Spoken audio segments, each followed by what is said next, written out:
आपने ट्रिग्नोमेट्री की ये वाली टेबल कभी ना कभी तो देखी होगी। तो क्या इस टेबल को देखते समय आपके दिमाग में एक क्वेश्चन आया है कि ये साइन 0 डिग्री की वैल्यू 0 ही क्यों है, कुछ और क्यों नहीं है? साइन 90 डिग्री की वैल्यू 1 क्यों है, कुछ और क्यों नहीं है? और ऐसे ही सारे ट्रिग्नोमेट्रिक रेशियोज़ की जो वैल्यू है एक स्पेसिफिक एंगल पे वो स्पेसिफिक क्यों है, वो चेंज क्यों नहीं हो रही है या डिफरेंट क्यों नहीं है, ये ऐसी ही क्यों रहती है? तो इस क्वेश्चन के आंसर के पीछे का लॉजिक आज हम इस वीडियो में समझने वाले हैं। So hello everyone, this is me Shreya. कैसे हैं आप सब? I hope you are doing good. तो बात करते हैं आज की वीडियो की। तो आज का हमारा टॉपिक है trigonometric ratios of some specific angles. इस वीडियो में पहले तो उस टेबल का लॉजिक मैं आपको समझाऊंगी, उसके बाद एंड में वो टेबल ड्रॉ करना भी आपको सिखा दूंगी। तो स्टार्ट करते हैं हमारा लॉजिकल वीडियो। तो इस वीडियो के टॉपिक को हम 3 पार्ट्स में डिवाइड कर लेते हैं। पहला 0 डिग्री और 90 डिग्री में, 30 डिग्री और 60 डिग्री में, और 45 डिग्री में। इस टॉपिक को मैंने 3 पार्ट्स में क्यों डिवाइड किया?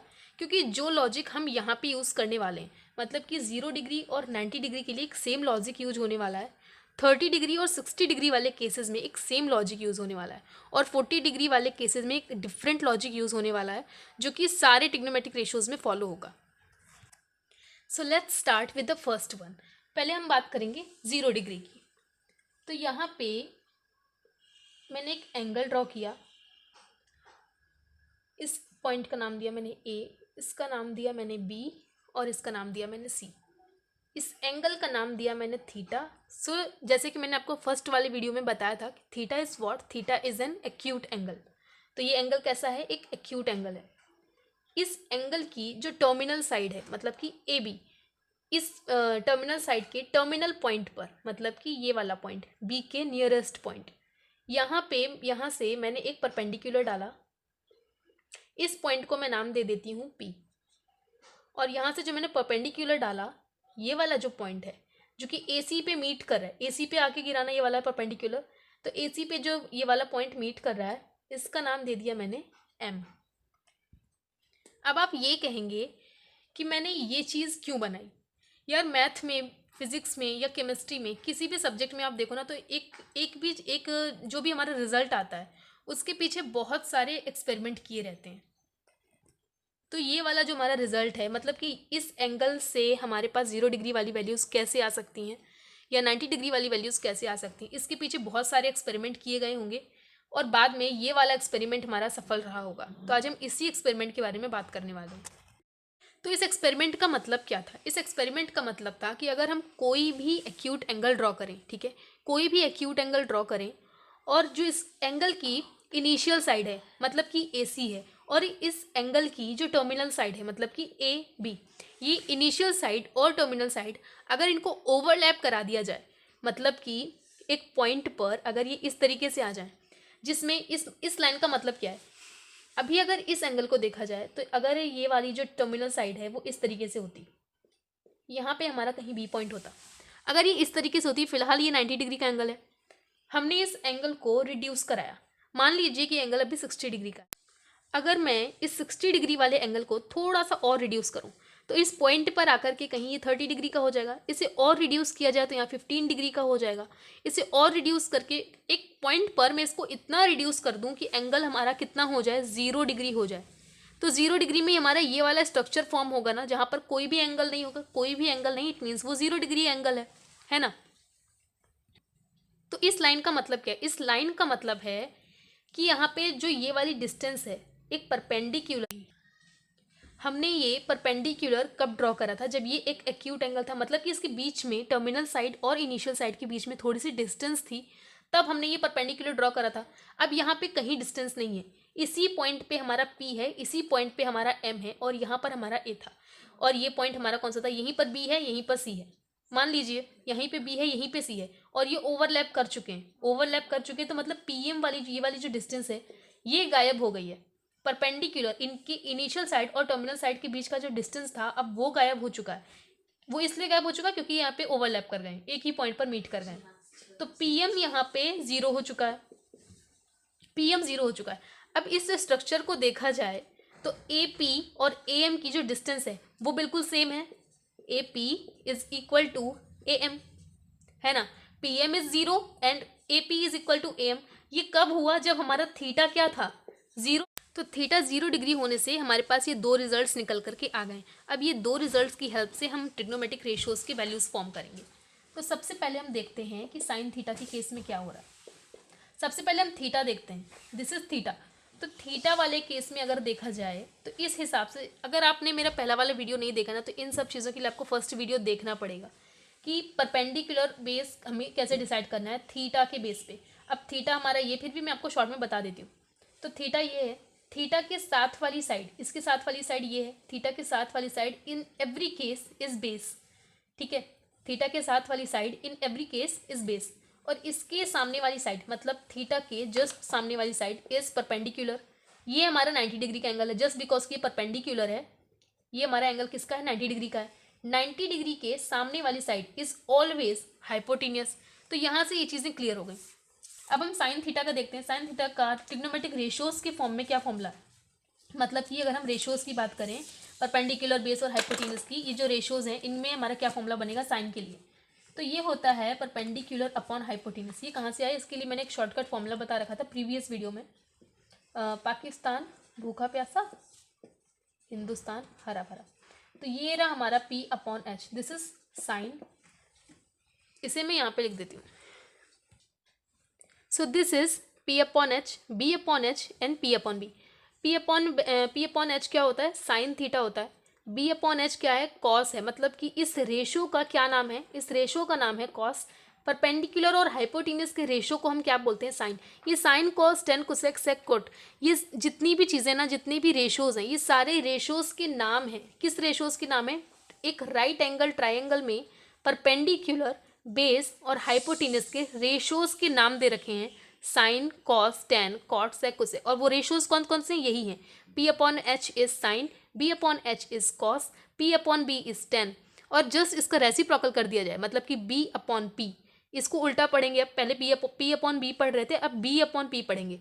अब B अपॉन P पढ़ेंगे तो that will be cot, H upon B तो सेक, H अपॉन P तो कुसेक। तो यहाँ पे हम देखते हैं sine theta equals to P upon H। ये फॉर्मूला तो लिख लिया P अपॉन H। अब यहाँ पे परपेंडिकुलर क्या है? इस वाले केस में थीटा के अकॉर्डिंग हमारा परपेंडिकुलर क्या है? PM है, तो PM लिख दिया।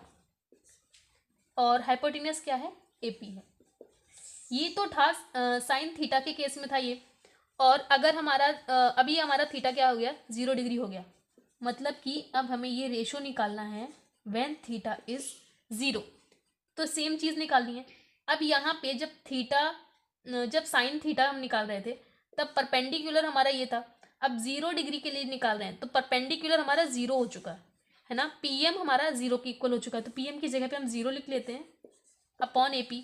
अब 0 अपॉन एनीथिंग इज 0, तो साइन 0 डिग्री का वैल्यू इसीलिए 0 आता है क्योंकि परपेंडिकुलर 0 हो जाता है। 0 डिग्री का जब एंगल होता है तो वहाँ पे हम कोई भी परपेंडिकुलर ड्रॉ नहीं कर सकते, क्योंकि इनिशियल साइड और टर्मिनल साइड के बीच में जो डिस्टेंस थी अब वो गायब हो गई है। अब एक्यूट एंगल के बीच में तो डिस्टेंस था, अब ये 0 डिग्री के एंगल के बीच में कोई डिस्टेंस नहीं है, वहाँ पे कोई भी परपेंडिकुलर नहीं है, तो इसीलिए इसका वैल्यू 0 है। Now let's talk about cos theta. Cos theta is B upon H। ये देखिए B अपॉन H, तो बेस क्या है यहाँ पे? AM, और H क्या है? वही सेम AP। कॉस थीटा के केस में तो ये चीज़ ऐसे थी। अब कॉस 0 डिग्री के साथ में अगर हम देखेंगे तो B अपॉन H तो वही रहेगा AM upon AP। AM is equal to AP, AM is equal to AP, मतलब हमारी टर्मिनल साइड की जो डिस्टेंस थी वो इनिशियल साइड की डिस्टेंस के इक्वल हो चुकी है। तो AM की जगह पे अब हम AP पुट कर सकते हैं, AP की जगह पे हम AM पुट कर सकते हैं। तो इसे लिख लेते हैं AP अपॉन AP। चाहे तो AM अपॉन AM लिख लीजिए, चाहे AP अपॉन AP लिख लीजिए, आंसर सेम आने वाला है, 1 ही आएगा। AP बन जाए AP।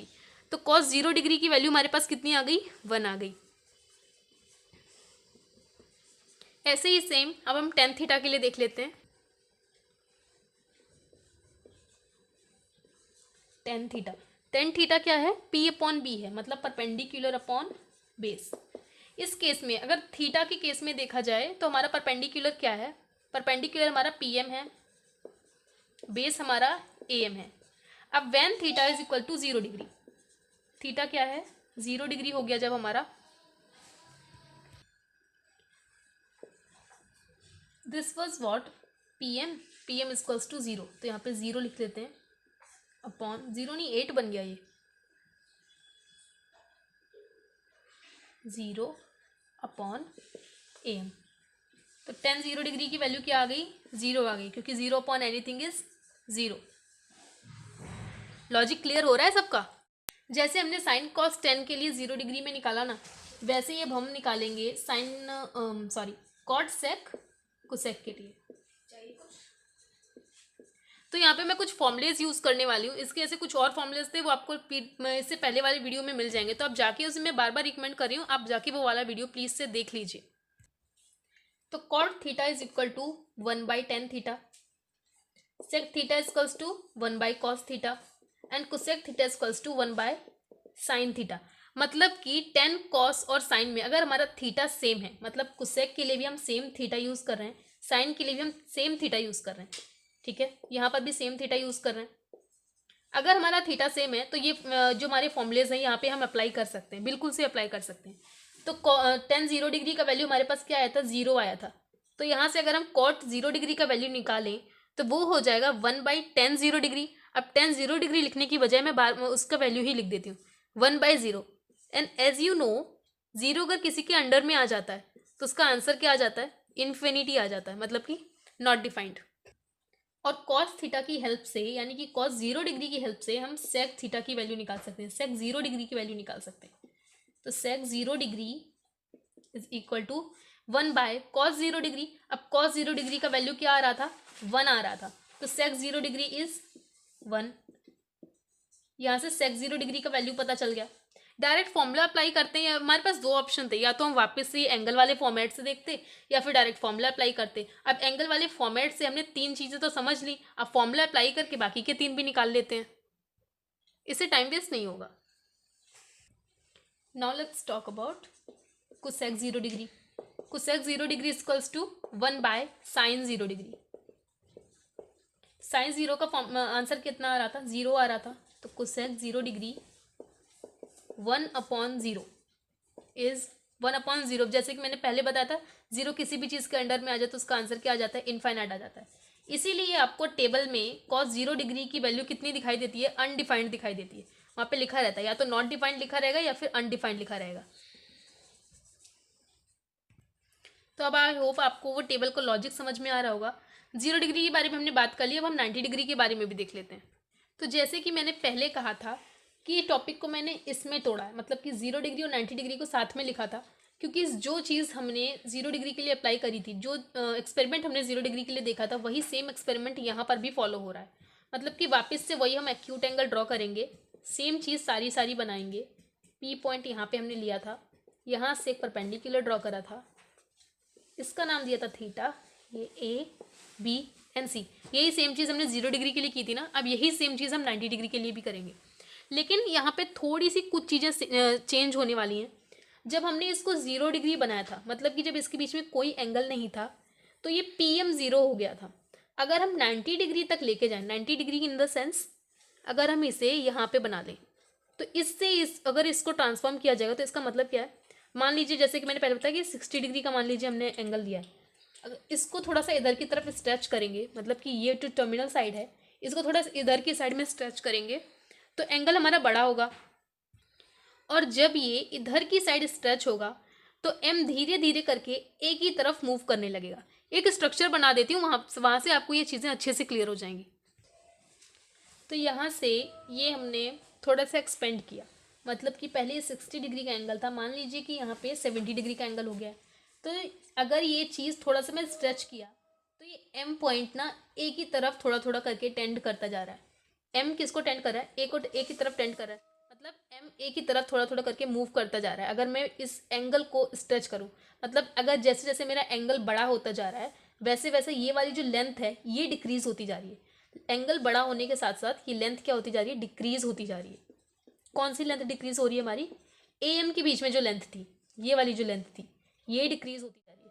अभी देखिए यहाँ पे ये लेंथ इतनी थी, थोड़ा सा इसको स्ट्रेच किया, इस साइड में लेफ्ट साइड में थोड़ा सा स्ट्रेच किया तो ये लेंथ कम हो गई, थोड़ा सा और स्ट्रेच किया तो ये लेंथ और कम हो गई।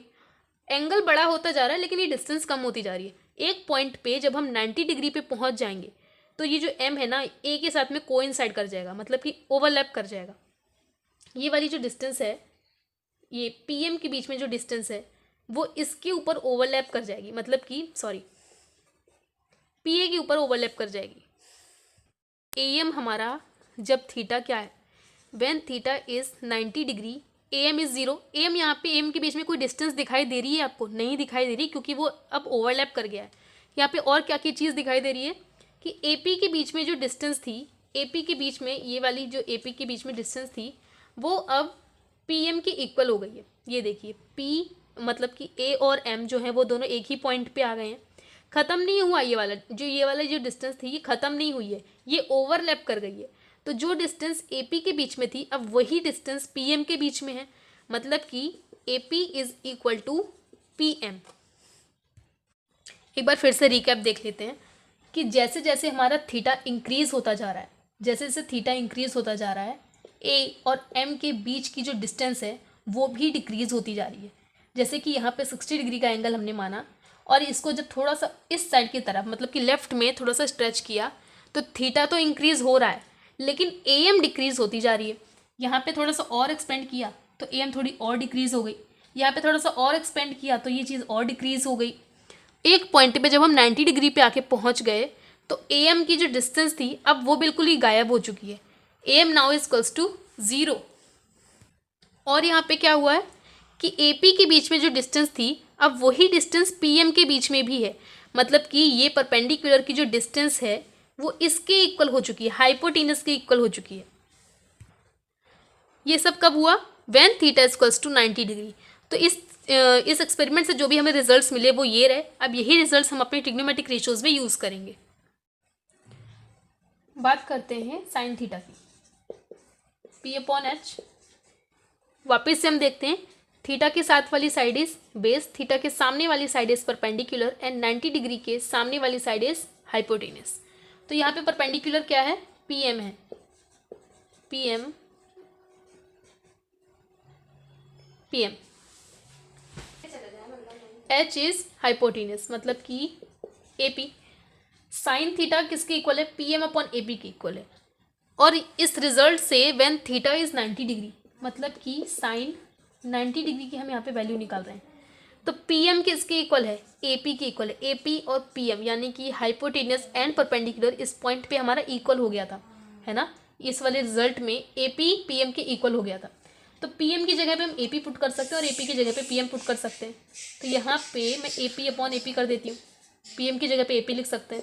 ये कितना आ जाएगा? 1 आ जाएगा। तो साइन 90 डिग्री इज 1। ये लॉजिक भी शायद क्लियर हो गया होगा आपका कि साइन 90 डिग्री का वैल्यू 1 कैसे आया, क्यों आया। इन द सेम वे अब हम देखते हैं कॉस थीटा के लिए। So cos theta is B upon H, base is A M, H is the same as sine theta A P. और यहाँ पे जब theta is 90 degree, cos 90 degree, A M is 0 upon A P. Values put करनी है बस, और कुछ नहीं करना है। और ये रिजल्ट कैसे आया वो मैंने आपको पहले ही समझा रखा है। तो इसको सॉल्व करेंगे कितना आ जाएगा? 0 आ जाएगा। 0 अपॉन एनीथिंग इज 0। तो कॉस 90 डिग्री का वैल्यू 0 आया। वैल्यू मैच करते जाना टेबल से।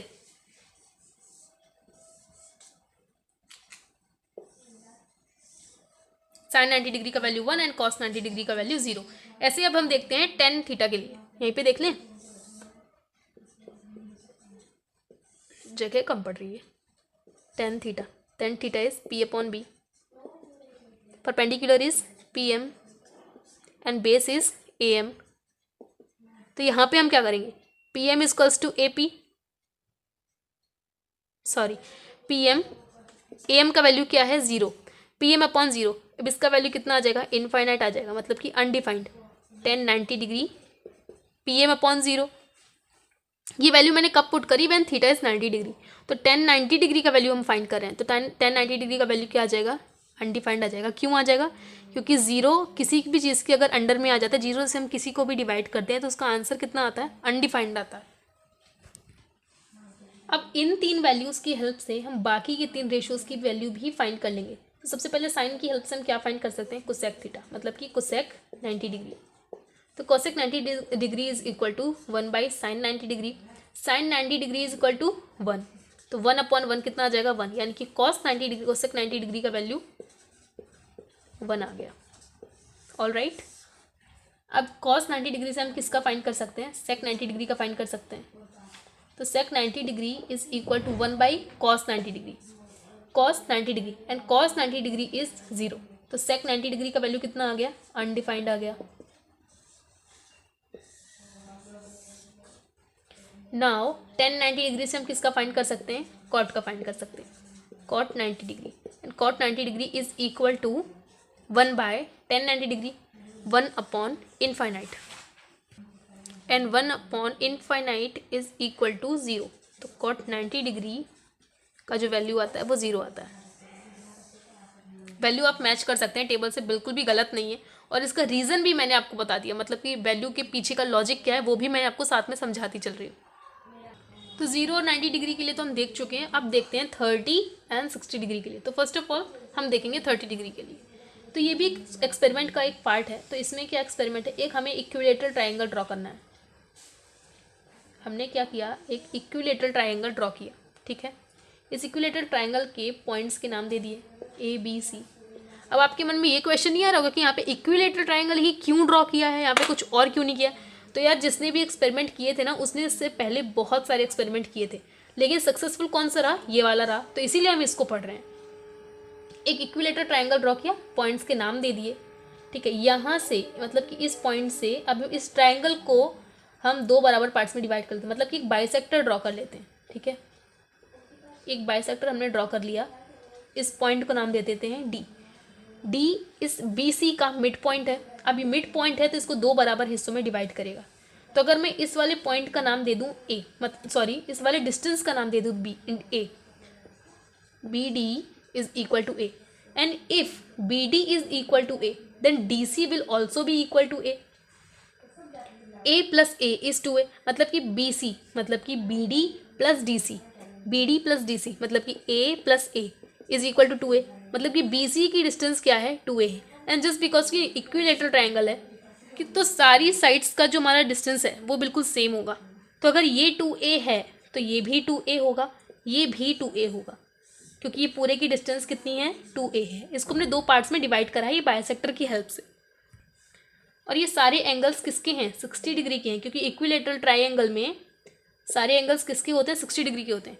अब ये 60 डिग्री का है, ये भी 60 डिग्री का है, बेसिकली ये भी 60 डिग्री का ही होगा, लेकिन क्योंकि हमने इस ट्राइंगल को 2 इक्वल पार्ट्स में डिवाइड किया है तो 60 डिग्री भी 2 इक्वल पार्ट्स में डिवाइड हो जाएगा। आपको पता है किसमें 30-30 में ये डिवाइड हो जाएगा। तो अब हम ट्रिग्नोमेट्रिक रेशियोज की वैल्यू या तो इस ट्राइंगल से निकाल सकते हैं या तो इस ट्राइंगल से। आंसर सेम आने वाला है, हम ये वाला ट्राइंगल चूज करेंगे, बस ऐसे ही, ठीक है। आप ये वाला ट्राइंगल भी चूज कर सकते हैं, मैंने ये वाला ट्राइंगल चूज करा है, ट्राइंगल ADB, ठीक है। ये वाले ट्राइंगल की बात करेंगे ADB, जस्ट बिकॉज ये परपेंडिकुलर है, ये दोनों तरफ किसका एंगल ड्रॉ करेगा, 90 डिग्री का, ठीक है। दोनों तरफ, इधर भी 90 डिग्री, इधर भी 90 डिग्री, तभी तो टोटल 180 डिग्री होगा। तो हमने ये वाले ट्राइंगल को जो मैंने चूज़ किया था यहाँ पे इन ट्राइंगल ADB, इसी को मैंने बाहर ड्रॉ कर लिया थोड़ा सा कन्वीनियंस के लिए। तो हमारे पास ये वाली डिस्टेंस नहीं है, ठीक है। ये वाली डिस्टेंस हमें रिक्वायर्ड है। क्यों रिक्वायर्ड है, क्योंकि ट्रिग्नोमेट्रिक रेशियोज़ में मतलब कि साइन, कॉस्ट एंड इन सब में हमें 3 चीज़ों की ज़रूरत पड़ती है, एक तो परपेंडिकुलर की, एक बेस की और एक हाइपोटेन्यूस। और यहाँ पे हमारे पास क्या क्या है, फिलहाल हम बात कर रहे हैं 30 डिग्री के लिए। 30 डिग्री के लिए तो एंगल के साथ वाली साइड, एंगल के साथ वाली साइड, इसके साथ वाली साइड ये है, तो इसके साथ वाली साइड हमारे पास बेस हो जाएगी, ये हमारा बेस है। 30 डिग्री के हिसाब से हम देख रहे हैं व्हेन थीटा इज 30 डिग्री। तो अगर ये 30 डिग्री है तो AD हमारा क्या है, बेस है, BD क्या है, परपेंडिकुलर है, और 90 डिग्री के सामने वाली साइड, 90 डिग्री के सामने वाली साइड क्या है, हाइपोटेन्यूस है। ये परपेंडिकुलर कैसे है, क्योंकि ये थीटा के सामने वाली साइड। तो यहाँ पे हमारे पास बेस अवेलेबल नहीं। हम बेस कैसे फाइंड करेंगे, पाइथागोरस थ्योरम की हेल्प से। पाइथागोरस थ्योरम क्या कहती है कि किसी भी राइट एंगल ट्राइंगल में अगर हम हाइपोटेन्यूस का स्क्वायर कर दें तो वो हाइपोटेन्यूस का स्क्वायर किसके इक्वल होता है, परपेंडिकुलर के स्क्वायर के और बेस के स्क्वायर के सम के इक्वल होता है। ये होती है हमारी पाइथागोरस थ्योरम। अब यहाँ पे हमारे पास हाइपोटेन्यूस अवेलेबल है, परपेंडिकुलर भी अवेलेबल है, लेकिन बेस अवेलेबल नहीं है। यहाँ से हम बेस फाइंड कर लेंगे, 2a का होल स्क्वायर माइनस p का a का स्क्वायर, b इक्वल्स टू कितना हो जाएगा, ये 3a स्क्वायर हो जाएगा। इसे हम रूट से बाहर लेंगे तो कितना होगा, √3a। ऑल राइट, तो बेस हमारे पास कितना आ गया, √3a आ गया। मतलब कि, और बेस क्या था, ad का वैल्यू था, मतलब कि बेस हमारा यहाँ पे क्या था, ad था, तो ad की वैल्यू कितनी आ गई, √3a। तो अब ये सारे वैल्यूज हम अपने ट्रिग्नोमेट्रिक रेशियोज में अप्लाई करेंगे उनका वैल्यू फाइंड करने के लिए एट 30 डिग्री। तो सबसे पहले देखते हैं sine theta. Sine theta in the sense, sine theta के नहीं, साइन 30 डिग्री के हिसाब से देखते हैं। थीटा हमारा क्या है, 30 डिग्री, हम 30 डिग्री के हिसाब से आंसर निकाल रहे हैं। तो 30 डिग्री के लिए बेस क्या है, अभी अभी जस्ट डिसाइड किया था ना, √3a आ गया था हमारा, और परपेंडिकुलर क्या है, a है। तो साइन का फॉर्मूला क्या होता है, p/h। p क्या है, a है, h क्या है, 2a है, a से a कैंसिल, तो साइन 30 डिग्री का वैल्यू कितना आ गया, 1/2। सेम वे में देखते हैं cos 30 डिग्री के लिए। cos 30 डिग्री के cos थीटा क्या होता है, b/h होता है। तो b का वैल्यू हमारे पास अभी अभी आया ना, √3a, h is 2a, a से a cancel, this will B √3/2। तो cos 30 डिग्री का वैल्यू कितना आ गया, √3/2। ऐसे देख लेते हैं tan 30 डिग्री के लिए, p/b, perpendicular is a and base is √3a, a से a कैंसिल, 1/√3। tan 30 डिग्री का वैल्यू कितना आ गया, 1/√3। हो गया यहाँ पे लॉजिक क्लियर। अब ये 3 रेशोज की हेल्प से हम बाकी के 3 रेशोज भी फाइंड कर लेते हैं। तो साइन 30 डिग्री से हम क्या निकाल सकते हैं, कोसेक 30 डिग्री का वैल्यू निकाल सकते हैं। तो cosec 30 degree is equal to 1/sin 30 degree, 1/sin 30 degree, क्योंकि कोसेक थीटा का फॉर्मूला क्या होता है, 1/sin थीटा। वो इसलिए होता है क्योंकि कोसेक जो होता है ना, वो साइन का रेसिप्रोकल होता है, और साइन जो होता है वो कोसेक का रेसिप्रोकल होता है। तो cosec 30 degree is 1/sin 30 degree. तो 1/sin 30 डिग्री लिखने की बजाय मैं 1/1/2 लिख सकती हूँ। साइन 30 डिग्री किसके इक्वल है, 1/2 के इक्वल है। तो इसको सॉल्व करेंगे तो कितना आ जाएगा, 2 आ जाएगा ना। तो cosec 30 degree is equal to 2। अब cos 30 डिग्री से किसका वैल्यू निकाल सकते हैं, sec 30 डिग्री का निकाल सकते हैं। This will be equal to 1/cos 30 degree. अब cos 30 डिग्री का वैल्यू हमारे पास कितना आया, √3/2। इसे सॉल्व करेंगे तो कितना आ जाएगा, 2/√3। अब tan 30 डिग्री से हम किसका निकाल सकते हैं, cot 30 डिग्री का वैल्यू निकाल सकते हैं। तो cot 30 degree is equal to 1/tan 30 degree. tan 30 degree is equal to 1/√3। इसे सॉल्व करेंगे तो कितना आ जाएगा, cot 30 degree is equal to cot 30 degree is equal to √3। ये बन गया डिज़ाइन। अब जैसे हमने 30 डिग्री के लिए सारे ट्रिग्नोमेट्रिक रेशियोज के वैल्यू निकाले हैं, वैसे ही हम 60 डिग्री के लिए भी निकालेंगे।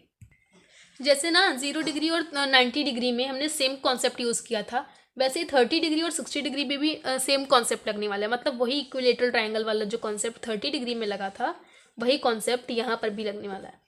तो यहीं पे हमारा 60 डिग्री था। अब 30 डिग्री में नहीं ड्रॉ करूँगी यहाँ पे, ठीक है, क्योंकि 60 डिग्री की बात करें। इस ट्रायंगल का नाम दिया था ABC और इसका नाम दिया था हमने D। तो इसी ट्रायंगल को कंसीडर करके हमने 30 डिग्री का वैल्यू निकाला था, और इसी ट्रायंगल को कंसीडर करके अब हम 60 डिग्री का वैल्यू भी निकाल सकते हैं। इन ट्रायंगल ADB, AD किसके इक्वल था, AD का वैल्यू हमने जो फाइंड किया था वो कितना आ रहा था, √3a आ रहा था। BD हमारा A था और ये हमारा डिस्टेंस 2a था। तो BD is equal to A, AB is equal to 2a। ठीक है, अब यहाँ पे मैं एक चीज़ और डिसाइड कर लेती हूँ कि अभी हमारा देखो तब जब हम 30 डिग्री की बात कर रहे थे तब हमारा बेस ये था, AD था।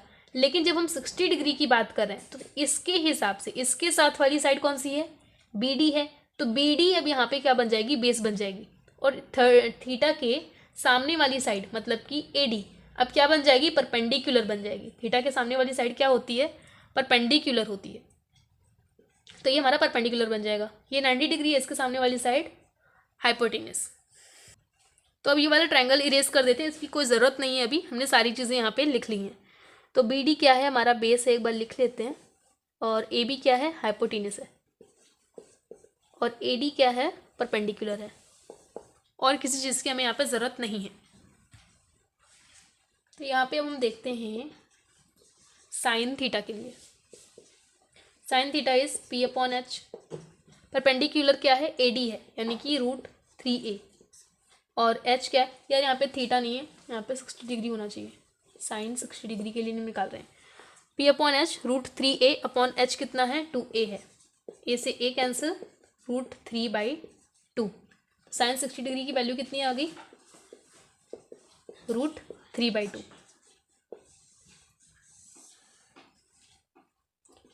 निकालते हैं cos 60 डिग्री के लिए। cos 60 degree is B/H। तो B कितना है, BD है, BD मतलब A। और हाइपोटेनस कितनी है, 2a है। A से a कैंसिल, दिस इज 1/2। तो cos 60 degree will be equal to 1/2। ऐसे ही tan 60 डिग्री के लिए भी निकाल लेते हैं।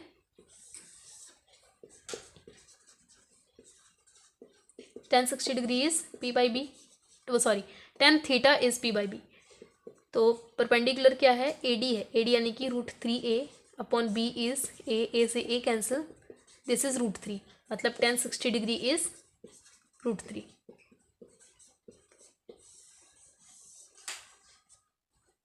अब ये तीनों की हेल्प से हम बाकी के 3 रेशोस निकालेंगे। वैसे निकालने को अगर आप चाहें ना तो इसी फॉर्मेट से बाकी के 3 भी निकाल सकते हैं, लेकिन उससे क्या होगा, अगर मैं साइन कॉस 10 की हेल्प से 3 वैल्यूज़ बाकी के निकालूं तो हमारे बाकी के जो रेसिप्रोकल वाले फॉर्मूले हैं वो भी साथ साथ रिवाइज होते रहेंगे। ये पी जो रेशोज़ वाले फॉर्मूले हैं, जो ये वाले फॉर्मूलेज हैं, ये तो यहाँ पे रिवाइज हो गए। अब बाकी के रेसिप्रोकल वाले फॉर्मूले दूसरे वाले में रिवाइज हो जाएंगे, बाकी के 3 में रिवाइज हो जाएंगे। तो इसीलिए मैं इन तीनों की हेल्प से बाकी के फॉर्मूलेज निकाल रही हूँ। बाकी आप चाहें तो सेम फॉर्मेट से निकाल सकते हैं। एक मैं निकाल के दिखा देती हूँ कॉट 60 डिग्री के लिए। कॉट 60 डिग्री क्या होता है, कॉट थीटा क्या होता है, B/P होता है। टेन थीटा का जस्ट उल्टा ना, टेन थीटा होता है P/B, ये हो जाएगा B/P, क्योंकि कॉट 10 का रेसिप्रोकल है। तो बेस यहाँ पे कितना है, BD है, यानी कि A, और P कितना है, AD, यानी कि √3a। तो A से A कैंसिल हो जाएगा, ये कितना आ जाएगा, 1/√3, यानी कि कॉट 60 डिग्री का वैल्यू कितना आ गया, 1/√3। और अगर आप इसको tan थीटा के हिसाब से देखें तो cot 60 degree equals to 1/tan 60 degree, और 1/tan 60 डिग्री इज 1/√3। तो ऐसे ही हम बाकी के 2 भी निकाल लेते हैं। तो ये दोनों रेशोज़ की हेल्प से अब हम बाकी के 2 भी निकाल लेते हैं। कॉस से हम किसका निकाल सकते हैं, सेक 60 डिग्री का निकाल सकते हैं। तो sec 60 degree is equal to 1/cos 60 degree. 1/cos 60 degree is 1/1/2। इसे सॉल्व करेंगे तो कितना हो जाएगा, ये 2 हो जाएगा। तो सेक 60 डिग्री का वैल्यू कितना आ गया हमारे पास, 2 आ गया। ऐसे ही सेम कोसेक 60 डिग्री के लिए भी निकाल लेते हैं। Cosec 60 degree is 1/sin 60 degree and this is √3/2। इसे सॉल्व करेंगे तो कितना होगा, 2/√3, मतलब कोसेक 60 डिग्री का वैल्यू कितना होता है, 2/√3। तो जैसे कि हम अपने 4 एंगल्स तो कवर कर चुके हैं, 0 डिग्री भी, 90 डिग्री भी, 30 डिग्री भी, 60 डिग्री भी। अब कौन सा रह गया, 45 डिग्री। टेबल में ये एक और चीज़ आती है ना, 45 डिग्री वाला है। तो यहाँ पे हम देखते हैं यहाँ कौन सा लॉजिक यूज़ होने वाला है। तो यहाँ पे हम क्या करेंगे, एक ट्राइंगल ड्रॉ करेंगे, ट्राइंगल नहीं, एक राइट एंगल ट्राइंगल ड्रॉ करेंगे। यहाँ पर हमने क्या कंस्ट्रक्ट किया है, एक राइट एंगल ट्राइंगल हमें कंस्ट्रक्ट करना है। इसका नाम दे दिया हमने ABC। अब ये 90 राइट एंगल ट्राइंगल है, तो ये कितना हो जाएगा, ये 90 डिग्री होगा। हमें ये ट्राइंगल ड्रॉ कैसे करना है, ये ट्रायंगल ऐसे ड्रॉ करना है कि इसका जो ये वाला एंगल है ये 45 डिग्री हो। हम कौन कौन से एंगल ड्रॉ कर सकते हैं? एक तो हम ये वाली लाइन ड्रॉ कर सकते हैं, एक ये वाली लाइन ड्रॉ कर सकते हैं और एक ये वाली लाइन ड्रॉ कर सकते हैं। तीनों ही ड्रॉ कर सकते हैं। तो अगर मैं प्रोटेक्टर को यहाँ पे रखूँ तो यहाँ से तो मुझे 90 डिग्री का ड्रॉ करना है, और अगर मैं अपना प्रोटेक्टर इस वाली साइड में रखूँ तो इधर से मुझे 45 डिग्री का ड्रॉ करना है। तो यहाँ पे मैंने 45 डिग्री का एंगल ड्रॉ किया। अब एक 90 डिग्री है, एक 45 डिग्री है।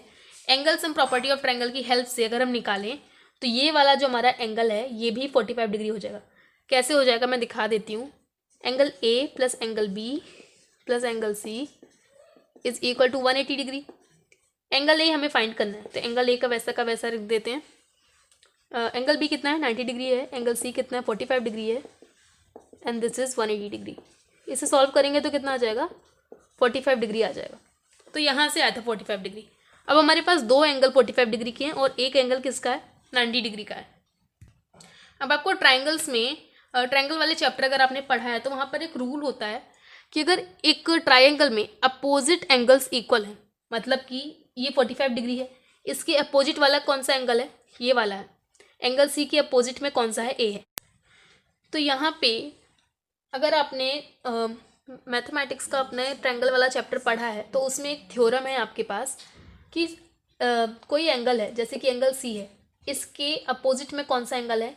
ए है। ये दोनों आपस में इक्वल है। If angle C is equal to angle A, मतलब कि opposite angles are equal, then A B will also be equal to B C. मतलब कि एंगल सी के अपोजिट साइड कौन सी है? ये वाली है, ए बी है। और एंगल ए के अपोजिट साइड कौन सी है? बी सी है। तो ये दोनों साइड्स भी आपस में इक्वल होंगी। इनका यूज़ कैसे करना है अभी मैं आगे बताऊंगी।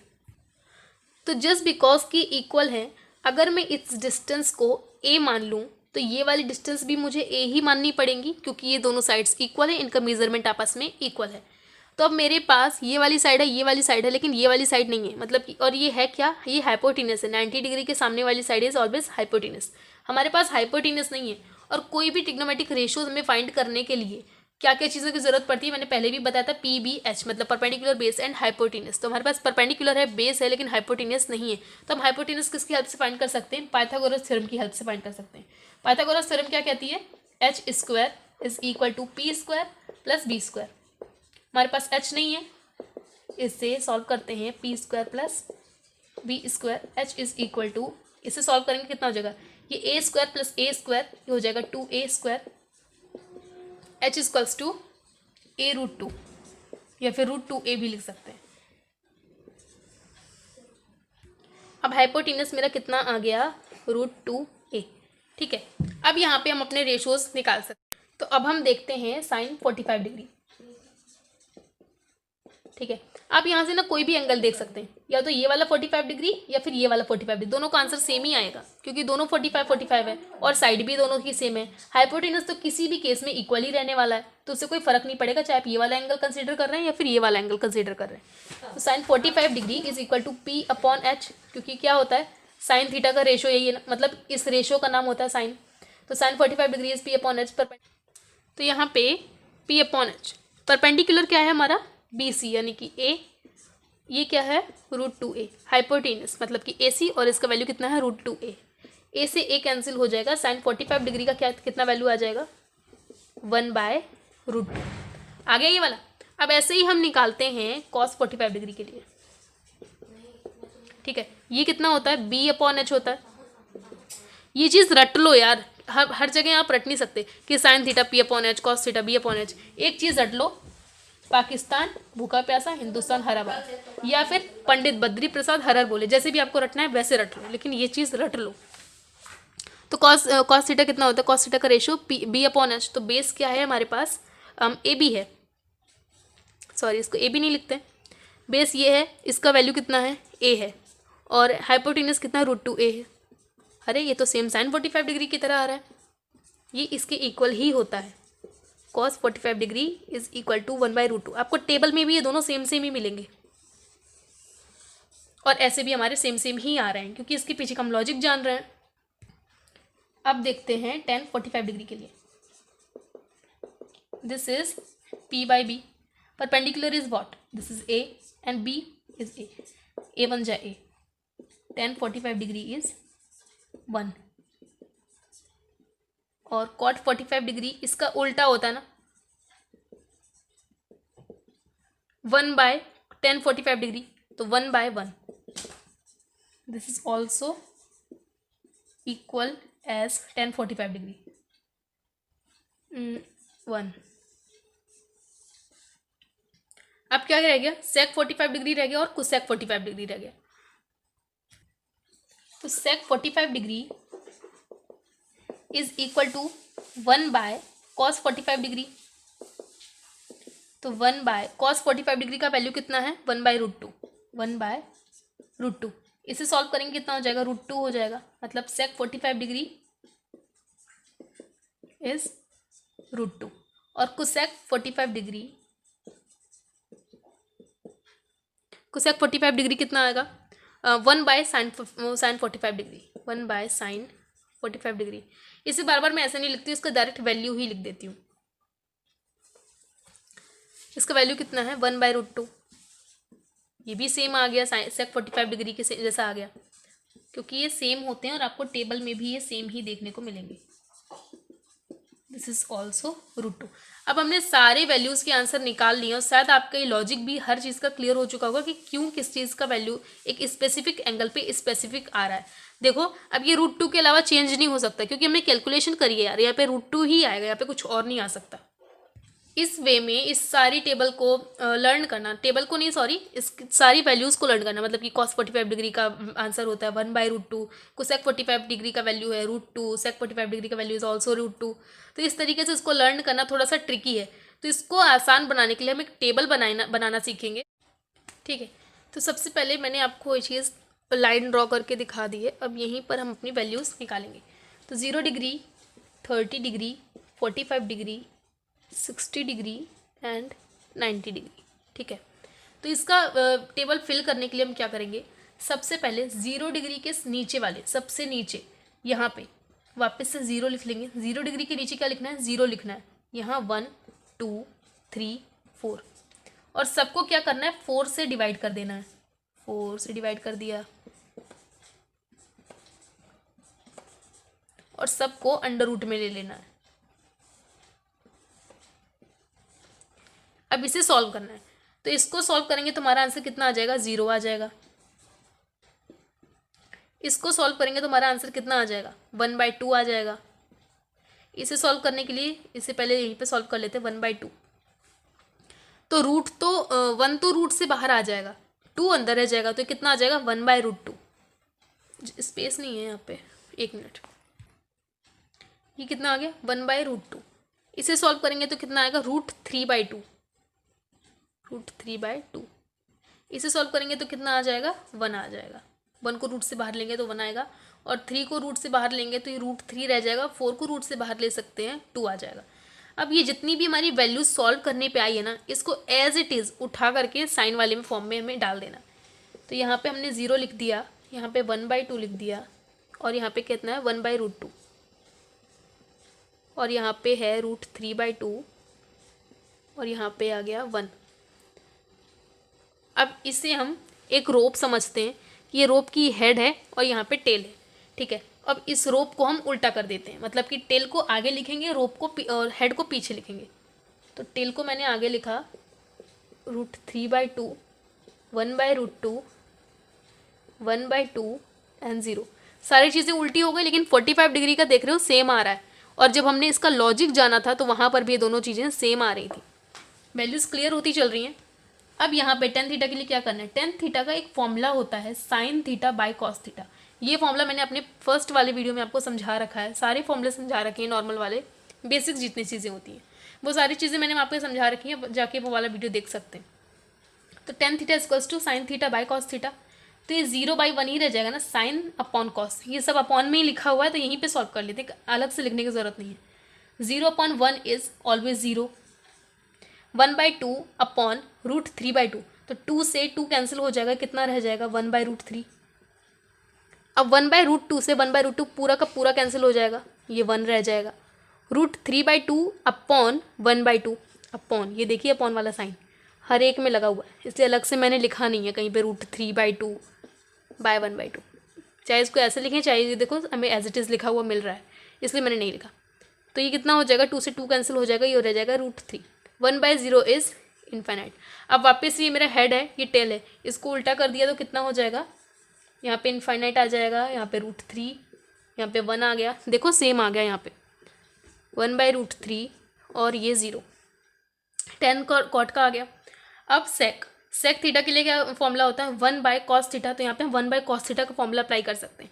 कॉस की सारी वैल्यूज़ को उल्टा कर दें तो सेक थीटा की वैल्यूज़ आ जाएंगी। तो 1/1 करेंगे तो 1 ही आ जाएगा। 1/√3/2, 1/√3/2, इसको सॉल्व करेंगे तो कितना हो जाएगा, 2/√3, यानी कि सेक 30 डिग्री का वैल्यू 2/√3, सेक 45 डिग्री का वैल्यू कितना आएगा, 1/1/√2। ये देखो cos 45 डिग्री की हेल्प से हम निकाल रहे हैं, 1/1/√2। इसे सॉल्व करेंगे तो √2। सेक 60 डिग्री का वैल्यू कितना है, √3/2, वो सॉरी, सेक 60 डिग्री का वैल्यू हमें फाइंड करना है, किसकी हेल्प से फाइंड करना है, cos 60 डिग्री की हेल्प से फाइंड करना है। तो वैल्यू हमारे पास है 1/2, इसका उल्टा कर देंगे तो 2 आ जाएगा, इसका उल्टा करेंगे तो 1/0 आ जाएगा ये, क्योंकि हमें रेसिप्रोकल लेना है, एज इट इज़ नहीं लेना है। 1/0 करेंगे तो इनफाइनाइट। अब इसको वापस से उल्टा कर देते हैं, 2 √2, 2/√3 और ये 1, और ये हो गई हमारी टेबल कंप्लीट।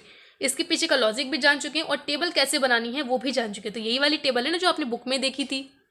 इसको लर्न करने की ट्रिक आपको यार यूट्यूब पे बहुत सारी मिल जाएंगी, मुझे वो इतनी ज़्यादा यूज़फुल नहीं लगी थी। मेरे हिसाब से ये टेबल लर्न करने का एक ही आपके पास तरीका है, और वो ये है कि आप जितने ज़्यादा क्वेश्चन प्रैक्टिस करेंगे, जितने ज़्यादा आप क्वेश्चन प्रैक्टिस करेंगे उतने ही ज़्यादा आपको ये जल्दी टेबल लर्न हो जाएगी। तो आज के लिए बस इतना ही। नेक्स्ट वीडियो में हम बात करेंगे trigonometric ratios of some complementary angles और ट्रिग्नोमेट्रीज की कुछ आइडेंटिटीज़ के बारे में। तब तक के लिए stay positive and all the best.